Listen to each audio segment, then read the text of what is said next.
Hello दोस्तों। आज हम लोग टीजीटी के एसएसटी या सोशल साइंस सब्जेक्ट के टॉपिक वाइज एमसीक्यू सीरीज़ को देखेंगे, वो भी हिंदी में, जो आपके ईएमआरएस, डीएसएसबी, केवीएस, एनवीएस जैसे कई टीजीटी के एग्जाम्स में आपके काफ़ी हेल्प करेंगे। और ये सारे क्वेश्चन जो एमसीक्यू होंगे ये सभी एनसीईआरटी बेस्ड क्वेश्चन होंगे। तो चलिए शुरू करते हैं आज का टॉपिक, फ्रांस की क्रांति, फ्रेंच रेवोल्यूशन। जैसा कि आप देख पा रहे हैं, एनसीईआरटी क्लास 9 के हिस्ट्री सब्जेक्ट के पहला ही चैप्टर फ्रांसीसी की क्रांति है। तो चलिए उसके एमसीक्यू को देख लेते हैं। पहला है, बास्तिल के बारे में निम्न में से कौन सा कथन सत्य है? तो इसका आंसर है ऑप्शन डी, उपयुक्त में से सभी। यह फ्रांस के किले की जेल थी।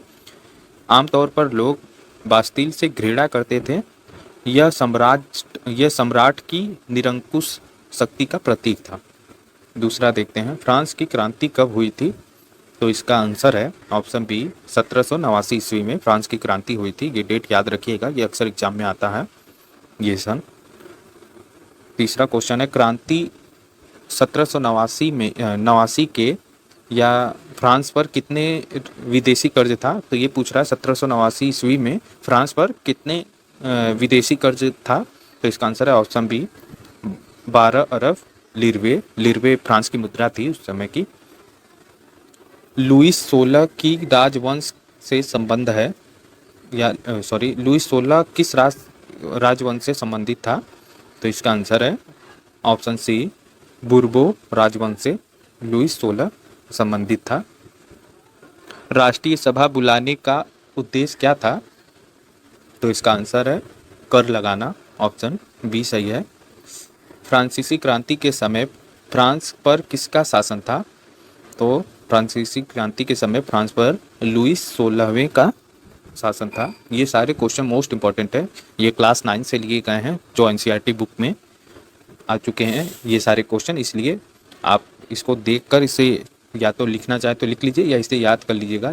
आपको क्वेश्चन के लेवल देखकर ही समझ में आ रहा होगा कि ये आपके एग्जाम्स के लिए कितने इंपॉर्टेंट है। सातवां क्वेश्चन है, राजा से झगड़े के पश्चात राष्ट्रीय सभा किस स्थान पर एकत्रित हुई? तो इसका आंसर है ऑप्शन सी, टेनिस कोर्ट में। लुईस 16 फ्रांस की राजगद्दी पर कब आसीन हुआ? तो 1774 में लुईस 16 आसीन हुआ था, यह शासन करना स्टार्ट कर दिया था। नवा क्वेश्चन है, ए स्टेट से क्या अभिप्राय था? तो ए स्टेट फ्रांस का सामाजिक वर्ग का विभाजन था, या वर्ग में बटे हुए थे, जैसे प्रथम ए स्टेट, द्वितीय ए स्टेट, तृतीय ए स्टेट, ऐसे में बटे हुए थे। चौथा है 10वां है, फ्रांस में मानव एवं नागरिक अधिकारों की घोषणा किसने की? तो ये भी मोस्ट इम्पोर्टेंट है, इसकी घोषणा की थी राष्ट्रीय महासभा ने।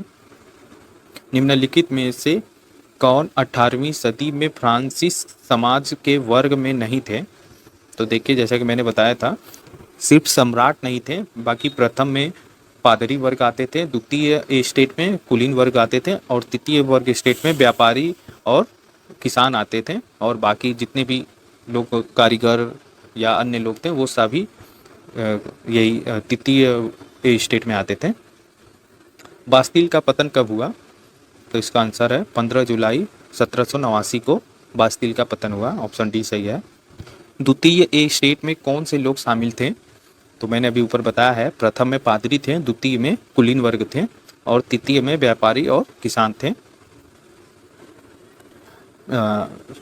14वां क्वेश्चन है, पेरिस तथा देश के देहाती क्षेत्रों में अधिकांश लोग संघर्ष क्यों कर रहे थे? तो इसका आंसर है, वे लोग पारोटी की महंगी कीमतों का विरोध कर रहे थे। उस समय क्या हुआ था कि कर्ज इतना 12 अरब लिरवे कर्ज हो गया था फ्रांस पर। तो जो वहाँ के सम्राट थे, वो जो तृतीय वर्ग के लोग आते थे, जो किसान होते थे, मजदूर होते थे, उन पर टैक्स लगा दिए थे। और जो पारोटी, उस समय भुखमरी इतनी हो गई थी कि पारोटी भी काफ़ी महंगा हो गया था, तो उसी के विरोध में ये लोग विद्रोह कर रहे थे। 15वां क्वेश्चन है, बास्तिल का किला किस बात का प्रतीक था? तो अभी ऊपर हम लोगों ने देखा है, निरंकुश शक्तियों का प्रतीक था। जो भी नेता उभरते थे, तो ये जो वहाँ के सम्राट थे वो उनको बास्तिल के किले में डाल देते थे। ये एक जेल टाइप की होती थी। तृतीय ए स्टेट में इनमें से कौन सा वर्ग शामिल नहीं था? तो इसका आंसर है कुलीन वर्ग, ऑप्शन डी वाला सही है। कुलीन वर्ग द्वितीय स्टेट में होते थे और प्रथम में पादरी होते थे, इसलिए याद रखिएगा। फ्रांसीसी क्रांति का आरंभ किस ऐतिहासिक घटना से माना जाता है?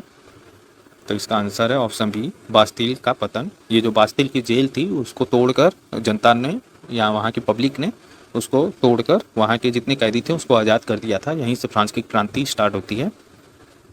18वीं सदी में फ्रांस में किसानों से कौन से कार्य नहीं करवाए जाते थे? तो इसका आंसर है ऑप्शन बी, स्कूली शिक्षक के रूप में सेवा करना, ये नहीं करवाए जाते थे, बाकी सब कुछ कर सकते थे। राष्ट्रीय सभा ने संविधान तैयार किया था, तो राष्ट्रीय सभा ने संविधान तैयार 1791 में किया था। और याद रखिएगा संविधान को तैयार किया गया 1791 में, लेकिन लागू किया गया था 1792 में, इसलिए इसको याद रखिएगा। पादरी किस स्टेट के अंतर्गत शामिल था? तो पादरी प्रथम स्टेट में शामिल था। फ्रांस के किन स्टेट को फ्रांस के किस स्टेटों को कर से मुक्त छूट प्राप्त थी? तो देखिए याद रखिएगा प्रथम स्टेट जिसमें पादरी वर्ग होते थे और द्वितीय वर्ग स्टेट जिसमें कुलीन वर्ग होते थे, इन दोनों को छोड़कर केवल तृतीय वर्ग पर ही टैक्स लगाया गया था कि वो लोग ही कर देंगे। जो गरीब लोग होते थे, किसान वर्ग के होते थे, कारीगर या व्यापारी टाइप के होते थे, वो सभी टैक्स पे करते थे। इसमें पूछा है किनको छूट प्राप्त थी, तो प्रथम और द्वितीय स्टेट वालों को छूट प्राप्त थी। 22वां क्वेश्चन है 10 अगस्त 1792 से लेकर 20 अगस्त 1792 तक फ्रांस का शासन किसके हाथ में था? तो ये भी मोस्ट इंपॉर्टेंट है, पेरिस कम्यून के हाथ में था। ऑप्शन डी सही है। फ्रांसीसी समाज में कितने प्रतिशत जनसंख्या किसानों की थी? तो सोचिए 90% जनसंख्या सिर्फ किसानों पर थी और सिर्फ इन्हीं को ही टैक्स देना था, बाकी पब्लिक पादरी और कुलीन वर्ग में आते थे। तो ये याद रखिएगा, ये भी मोस्ट इम्पोर्टेंट है। 18वीं सदी में फ्रांस में किसानों से निम्न में से कौन सा कर प्रत्यक्ष रूप से वसूले जाते थे? तो याद रखिएगा टाइल कर जो होते थे वो किसानों से प्रत्यक्ष रूप से वसूले जाते थे। और एक और कर था जिसको धार्मिक कर भी लोग बोलते थे, या क्या पादरी को 1/10 या 10वां हिस्सा अपनी कमाई या संपत्ति का देना पड़ता था, तो उसको टाइद बोलते थे। ऑप्शन बी हो जाता फिर। तो याद रखिएगा ऑप्शन बी वाला जो टाइद है ये धार्मिक कर है और टाइल जो है ये प्रत्यक्ष कर है, तो ये भी मोस्ट इम्पॉर्टेंट है। सितंबर सम्मेलन में लुईस 16वें के लिए क्या दंड निश्चित किया गया था? तो देखिए सितंबर सम्मेलन में लुईस 16 के लिए मृत्यु दंड निश्चित किया गया था। इनमें से किसे राज्य को दिया जाने वाला कर से छूट था? तो देखिए जैसे कि मैंने ऊपर बताया था आपको, पादरी और कुलीन वर्ग को छूट था, तो इसमें सिर्फ पादरी दिया है, इसलिए ऑप्शन ए सही है। 1774 में लुईस 16 सम्राट बना तो राजकोष खाली होने का कारण क्या था? तो इसका कारण था ऑप्शन सी सही है, इसका कारण था क्योंकि फ्रांस में लंबे समय तक युद्ध चल रहे थे, और दूसरा कारण था क्योंकि सरकार वर्साय के महल और राज दरबार की शानो शौकत बनाए रखने के लिए फिजूल खर्चा करती थी। तो ये दोनों कारण थे राजकोष खाली होने का। लुईस 16वें को मृत्यु दंड कब दिया गया था? तो मृत्यु दंड 1793 में दिया गया था लुईस 16वें को। इसको थोड़ा क्रम में आप लोग याद रखिएगा। 1791 में संविधान बना था, मतलब तैयार किया गया था संविधान, और 1792 में संविधान को लागू किया गया था। उसी के एक साल बाद 1793 में लुईस 16वें को फांसी दे दी गई। सॉरी फांसी नहीं, गिलोट बोलते हैं जिससे सरकलम किया जाता है। तो ऑप्शन डी इसका सही है। इनमें से कौन प्रत्यक्ष कर था? तो प्रत्यक्ष कर मैंने बताया था टाइल था, ऑप्शन बी सही है। राष्ट्रीय सम्मेलन ने किस अमानवीय प्रथा का अंत किया? तो राष्ट्रीय सम्मेलन ने दास प्रथा का अंत कर दिया था, ऑप्शन सी सही है। निम्न में से किस दार्शनिक ने जनता और उसके प्रतिनिधियों के बीच एक साथ आधारित सरकार का प्रस्ताव रखा? तो इसका आंसर है जॉन लॉक, ऑप्शन बी सही है। रॉसपियर को गिलोट पर कब चढ़ाया गया? तो रॉसपियर को गिलोट पर 1793 में चढ़ाया गया था। इनको भी क्रम में याद कर लीजिए। पहले 1791 में संविधान को तैयार किया गया, 1792 में संविधान को लागू किया गया, 1793 में राजा लुइस को फांसी मतलब सर कलम किया गया, गिलोट पर चलाया गया, गिलोटियम पर चढ़ाया गया। उसके 1 साल बाद इनको रॉसपियर को गिलोट पर चढ़ा दिया गया था। तो आप क्रम से याद करेंगे तो आपको अच्छे से याद होगा। इनमें से कौन चर्च द्वारा लिया जाने वाला धार्मिक कर था? तो देखिए मैंने ऊपर बताया था टाइथ को धार्मिक कर बोला जाता है, ऑप्शन ए टाइथ। जीरोदिस्त दल ने देश की आर्थिक दशा सुधारने के लिए कौन सी नई मुद्रा चलाई? तो इसका आंसर है कागज की मुद्रा, ऑप्शन डी सही है। कागज का नोट चलाया था आर्थिक दशाओं को सुधारने के लिए। ये नाम याद रखिएगा, जीरोदिस्त दल ने। निम्न में से फ्रांस में कौन सी राजनीतिक संस्था थी जिसमें तीनों एस्टेट अपने अपने भेजते थे? तो इसका आंसर है ऑप्शन बी एस्टेट जनरल। 1789 ईस्वी में जब फ्रांस में क्रांति हुई थी उस समय फ्रांस की जनसंख्या कितनी थी? तो इसका आंसर है 2.8 करोड़, ऑप्शन डी सही है। रॉसपियर को गिलोटिन की भेंट चढ़ाया गया, तो मैंने बताया था 1794 में गिलोटिन पर चढ़ाया गया था रॉसपियर को। और इसी से 1 साल पहले उस समय जो लुइस 16वें थे, राजा सम्राट था, उसको चढ़ाया गया था। लिरबे क्या थी? तो लिरबे फ्रांस की मुद्रा थी, ऊपर हम लोगों ने देखा है। इनमें से कौन सी एक विशेषता फ्रांस के 1791 के संविधान में नहीं थी? तो देखिए इनमें से विशेषता नहीं थी पूछा है। तो देखिए जो 1791 में संविधान लिखा गया था उसमें बोलने के अधिकार नहीं दी गई, ये नहीं थी। अगर संविधान तो इसीलिए लागू होता है कि लोगों को बोलने का अधिकार मिले, तो इसमें लिखा है कि बोलने की ही अधिकार आज़ादी नहीं थी। तो ये ऑप्शन आपका सही हो जाएगा क्योंकि इसमें नहीं पूछा है। डायरेक्टरी की राजनीतिक अस्थिरता जिस सैनिक तानाशाह के उदय का आधार बनी वह कौन था? तो वह था option A Napoleon Bonaparte. Two treatises of government की रचनाकार कौन है? तो इसके रचनाकार हैं लॉक।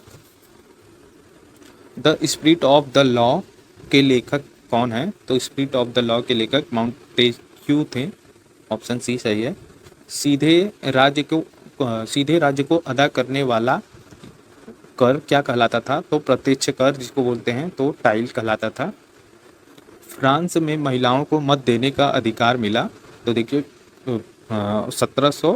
1946 में महिलाओं को मत देने का अधिकार मिला। ये सोचिए संविधान लागू हो गया था 1792 में ही, लेकिन महिलाओं को वोटिंग देने का अधिकार मिला 1946 में। सोचिए लगभग 150 साल बाद मिला था। फ्रांस में नेशनल असेंबली क्यों आहूत की गई थी? तो फ्रांस में नेशनल असेंबली पहला कारण है फ्रांस के लिए संविधान बनाने के लिए, और दूसरा कारण सम्राट की शक्तियों को सीमित करने के लिए। इसलिए ए बी दोनों सही है, ऑप्शन सी सही हो गया। ए स्टेट जनरल के आह्वान पर तृतीय ए स्टेट नेशनल असेंबली का गठन कब किया गया? तो इसका आंसर है 1789 में, ऑप्शन ए सही है।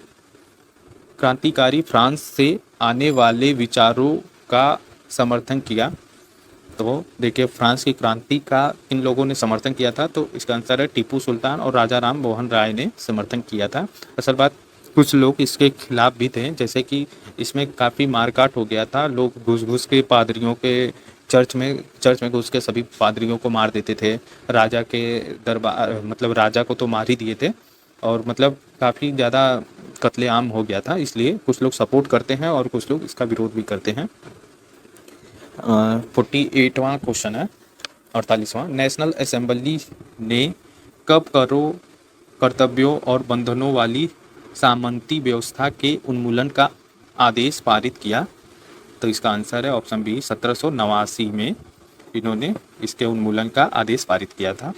टाइथ का अर्थ है, तो टाइथ का अर्थ देखिए इसमें दिया इनमें से कोई नहीं, जबकि ये गलत है। आप याद रखिएगा टाइथ का अर्थ होता है धार्मिक कर, जो चर्च के द्वारा लिया जाता है। आपकी संपत्ति का 1/10वां हिस्सा, ये याद रखिएगा। और जो प्रत्यक्ष कर होते हैं वो 1/6वां हिस्सा होता था आपकी संपत्ति का।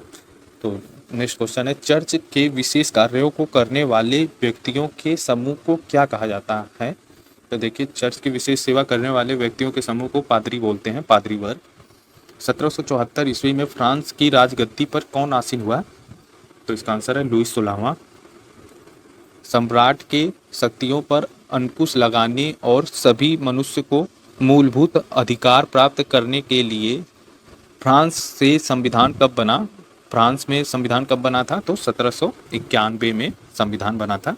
और लागू कब हुआ? तो 1792 में। ये याद रखिएगा, इन दोनों में आप अक्सर कंफ्यूज हो जाते होंगे, तो ये हमेशा याद रखिएगा। 1791 में संविधान को तैयार किया गया था। जैसे भारत में 26 नवंबर 1949 में ही संविधान तैयार हो गया था, जिसको अंगीकृत भी करते हैं, लेकिन संविधान को लागू किया गया था 26 जनवरी 1950 में। उसी तरह इन लोगों में 1791 में ही संविधान बन गया था, लेकिन एक साल बाद उसके लागू किया गया था, 1792 में लागू किया गया था। फ्रांस का सबसे सफलतम क्रांतिकारी राजनेता क्लब कौन सा था? तो ये भी मोस्ट इंपॉर्टेंट है, इसको आप 5 स्टार कर लीजिएगा। जेकोबिन था, ऑप्शन बी। फ्रांस की क्रांति किस शहर में शुरू हुई थी? तो ये पेरिस शहर में शुरू हुई थी। बाकी सब ऑप्शन सही आप देख लेंगे। ब्रिटेन फ्रांस में तो है नहीं, ना ही रोम है, तो केवल पेरिस है। फ्रांस की राजधानी भी है पेरिस। फ्रांस गणराज्य कब बना? तो देखिए, जब संविधान लागू होगा तभी तो गणराज्य बनेगा। तो संविधान कब लागू हुआ था? 1792 में। किस आरोप में लुईस 16 को मृत्यु की सजा हुई थी? तो लुईस 16 को राजद्रोह के आरोप में सजा हुई थी, ऑप्शन ए। और कब हुई थी? 1793 में इनको गिलोट पर चढ़ाया गया या इनका सर कलम किया गया। नेपोलियन बोनापार्ट कौन था? तो ये फ्रांस का सम्राट था। ये याद रखिएगा, 1804 में इसको इसने सम्राट बना था फ्रांस का। नेपोलियन सम्राट कब बना? तो देखिए आ गया 1804 में नेपोलियन सम्राट बना। कौन लोग जैकोबिन क्लब के सदस्य नहीं थे? तो देखिए, इसमें पूछा है कौन कौन लोग इसके सदस्य नहीं थे, तो इसका आंसर होना चाहिए ऑप्शन बी होना चाहिए। ये आप सही कर लीजिएगा। देखिए, जो जैकोबिन क्लब होते थे, इसमें आपके तृतीय स्टेट के लोग होते थे। तो उसमें कौन कौन आते थे? छोटे दुकानदार या व्यापारी और कारीगर आते थे, और दिहाड़ी मजदूर आते थे। तो इसका आंसर ऑप्शन बी होना चाहिए, लेकिन गलत हो, इसमें टाइप हो गया है, तो आप इसको सही कर लीजिएगा। पादरी वर्ग जैकोबिन क्लब के सदस्य नहीं थे। आतंक का राज किसने स्थापित किया? तो देखिए, आतंक का राज, ये भी मोस्ट इम्पॉर्टेंट है, रोबेस्पियर ने स्थापित किया था। तो ये वही रोबेस्पियर हैं जिनको 1794 में फांसी दी गई थी। तो इनको आतंक स्थापित करने वाला बोलते हैं, आतंक का राज। वाटरलू की लड़ाई कब हुई थी? तो देखिए, ये नेपोलियन ने लड़ा था। वाटरलू की लड़ाई हुई थी 1815 में। तो ऑप्शन सी सही है। नेक्स्ट क्वेश्चन है, उन देशों के नाम दीजिए जिसके विरुद्ध नेशनल असेंबली ने सन 1792 में युद्ध की घोषणा का प्रस्ताव पारित किया था। तो इसका आंसर है ऑप्शन डी, प्रसा और हंगरी दोनों ने नेशनल विरुद्ध असेंबली के युद्ध का घोषणा किया था, प्रस्ताव पारित किया था। ओलंपस दे गूज कौन थी? तो ओलंपस ये थी एक क्रांतिकारी महिला। द सोशल कॉन्टेक्ट नामक पुस्तक किसने लिखी? तो द सोशल कॉन्टेक्स्ट ये रूसो ने लिखी थी। जैकोबिन का नेता कौन था? तो देखिए, जैकोबिन का नेता यही थे, रोबेस्पियर, जिनको आतंक का राज स्थापित करने वाला बोला जाता है। तो इनको याद रखिएगा, रोबेस्पियर को, और इनको फांसी दी गई थी 1794 में। ये हमेशा याद रखिएगा, ये काफ़ी इंपॉर्टेंट पर्सन है। फ्रांसिस कॉलोनियों में दास्ता कब समाप्त हो गई? तो देखिए, दास्ता ख़त्म हो गई थी, जिसको दास प्रथा बोलते हैं, ये 1848 में ख़त्म हो गई थी, ऑप्शन बी। तृतीय स्टेट क्या है? नाम से प्रचार पुस्तक पेम्पलेट किसने लिखी? तो तृतीय स्टेट क्या है? ये लिखी थी आबे सिये ने। इसको भी आप मोस्ट इम्पॉर्टेंट कर लीजिए। 1789 ईस्वी में फ्रांस की क्रांति किसके शासनकाल में हुई? तो देखिए, फ्रांस की क्रांति लुईस 16वें के शासनकाल में हुई थी। फ्रांस में किसने राजतंत्र का अंत करके इसे एक गणतंत्र घोषित किया था? तो देखिए, इसको ऑप्शन सी कॉन्वेंस ने राजतंत्र का अंत किया था और गणतंत्र स्थापित कर दिया था। आज का लास्ट क्वेश्चन है, मेनर क्या है? तो मेनर ए स्टेट है। मेनर क्या था? तो ये एक ए स्टेट था। तो आपको क्वेश्चन का लेवल देखकर समझ में आ रहा होगा कि ये सारे कितने मोस्ट इंपॉर्टेंट क्वेश्चन हैं। ये सारे क्वेश्चन एनसीईआरटी के बुक में आपको मिल जाएंगे। जो क्लास 9 के हिस्ट्री सब्जेक्ट के पहले ही चैप्टर है फ्रांसीसी क्रांति, उसी के सारे ये एमसीक्यू थे। तो अगर वीडियो आपको अच्छी लगी है तो आप प्लीज़ मेरे चैनल को सब्सक्राइब करिए। मैं इसी तरह टॉपिक वाइज सारे टॉपिक के एमसीक्यू को कंप्लीट करूँगा। Thank you.